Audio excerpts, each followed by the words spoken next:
Hello, it's Chloe here from Always Knitting and Sewing, a little fabric shop in Chorley, Lancashire, and today I'm going to be showing you how to make these lovely little Christmas tree napkins.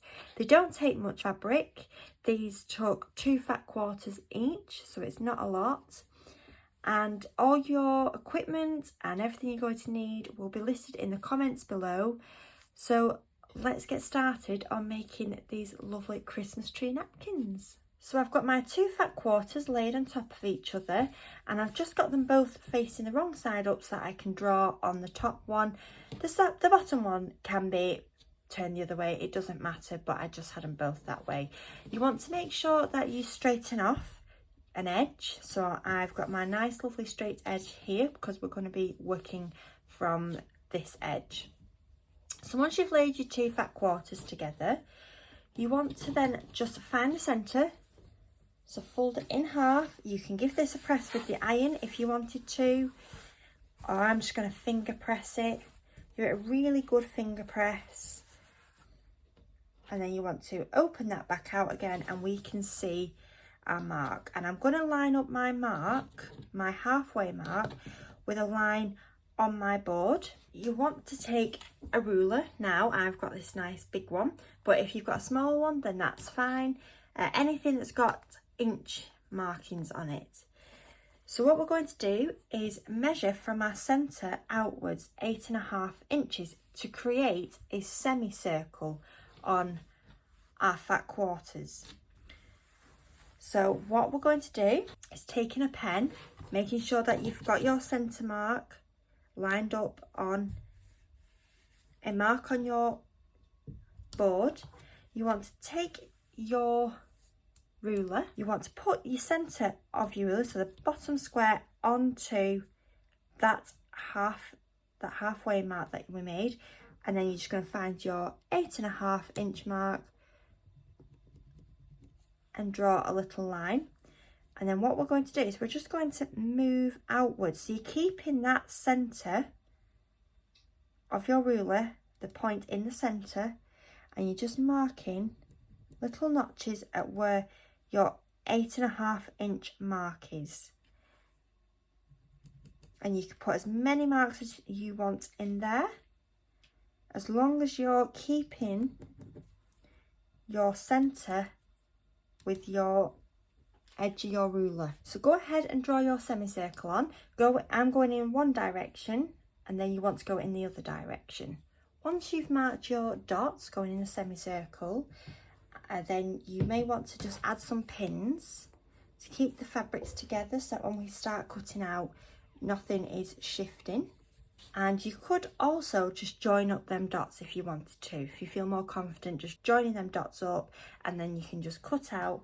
I'm just going to cut out following my lines. So go ahead and start cutting your semicircle out. So there's my semicircle now cut out. So you can take your pins out now. And if you haven't done already, then place your 2 fabrics right sides together. And you should find that they match up because we've cut them out at the same time. And again, I'm just going to pop them pins back in there. There we go. So once you've popped your pins in, you then want to grab your pen again, and we're going to leave a turning gap on this straight edge. So I'm going to put my hand on there and then just go slightly bigger than my hand and put 2 markers. So there are my 2 markers. And what we're going to do now is, starting at one of your markers, you want to back stitch, go around the whole semicircle until you get back to that other marker, back stitch there and cut your threads. And you want to stitch this with a 1/4 inch seam allowance. So there is my semicircle now all stitched together, and I've got my turning gap at the bottom here. So I'm just going to take my pins out. So now we can just cut these corners off at the edge so that we get nice pointy corners when we turn this through. So just snip near your stitching, not too near that you're going to cut your threads, but fairly near. And then before we turn this right side out, to make our opening close a lot easier when we do turn it out. You just want to take this to the iron and just give these two little openings a press back to the seam allowance.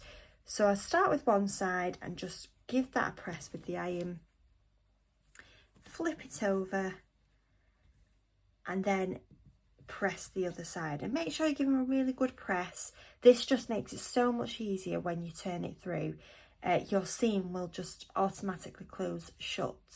So there we go, I've given my opening a press, so now we're ready to turn through.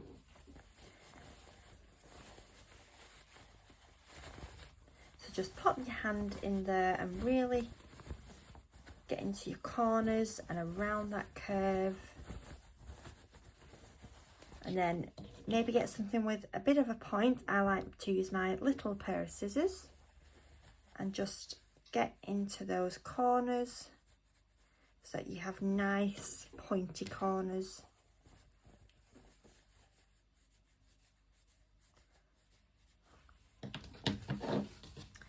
And then we're ready to press this with the iron now. Okay, so we're going to be pressing this with the iron, but first you want to just pop your hand back in and make sure that you're pushing out them curves that goes around the top of the semicircle. You really want to push them out. And then you don't want your seams to be lay on top of each other so you get like a little dip where your seam is. You want them to be level, so you really need to just sort of roll the seam out a bit and keep popping your hand in there and just really keep pressing that out. And then once you've given a little section a roll out, give it a press with the iron. And I find it easier to do it section by section. Don't try doing it in one big go, because I find that it's just easier doing small sections at a time. You get a much nicer curve. Just keep rolling that seam out and then give it a final press all over once you've got your seam out. And if you can see as well, because we ironed our seams in, you should find that your two fabrics will just sit on top of each other nicely as if they were sewn together. So give them a press as well. So there is my semicircle now all neatly pressed, and my seams are all looking lovely and flat. So now, from whichever end you want your napkin to be started folding in, we're going to be measuring. So I'm going to start from my left hand side. From the corner, you want to take a pen and we're going to measure 5 inches in. And I'm just going to pop a little marker at the bottom, just where I can see where I'm going to be folding. And once you've made your little mark, you then want to fold it over so that your fold is on the 5-inch mark and you've got your two nice straight edges meeting up at the bottom. And then you want to give that a really good press with your iron. So give that some steam and just give it a really good press.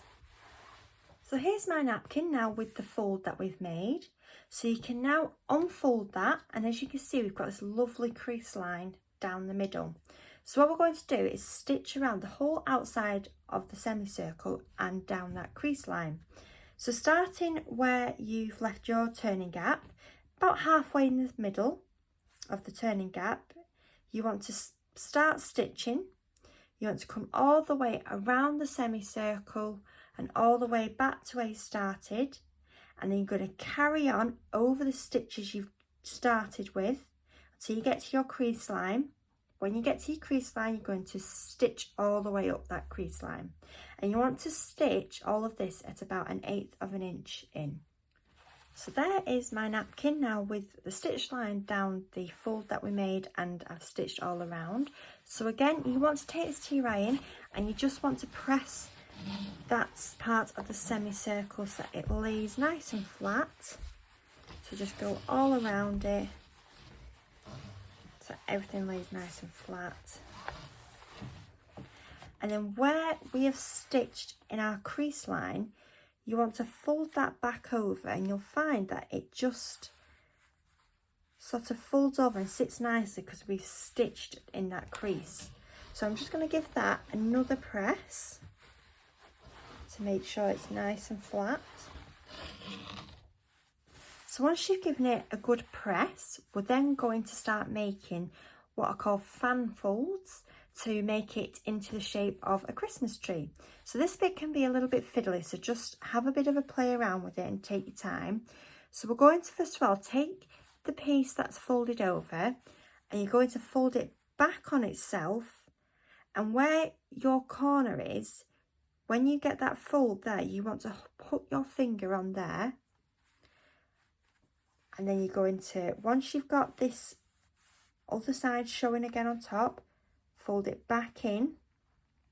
And what we want is we want both sides to be lining up with each other. So you can see I'm slightly off here on the left, so I'm just going to pull it back a bit more and just keep giving it a bit of a wriggle around until you've got your fold on the right lined up with the edge of the top piece, and the fold on the left lines up with your left straight edge. So I'll show you all that again.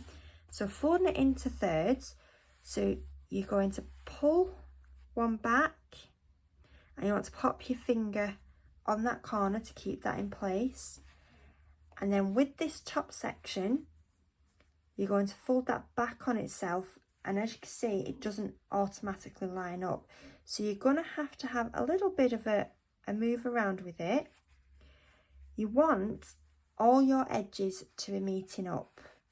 That is the goal of this section. So you want your left edge that's nice and straight, you want the fold to meet up with that edge, and then you want your fold on the right hand side to be meeting up with the top edge of the fabric. And I've just got mine how I like it.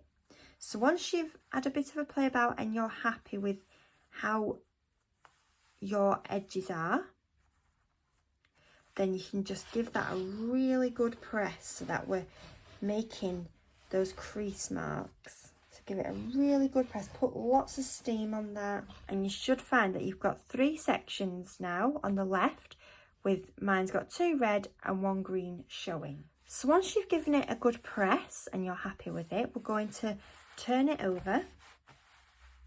So I've still got my folds on the left that we've just pressed, and then we're going to flip this big section over, and you want to just pull it until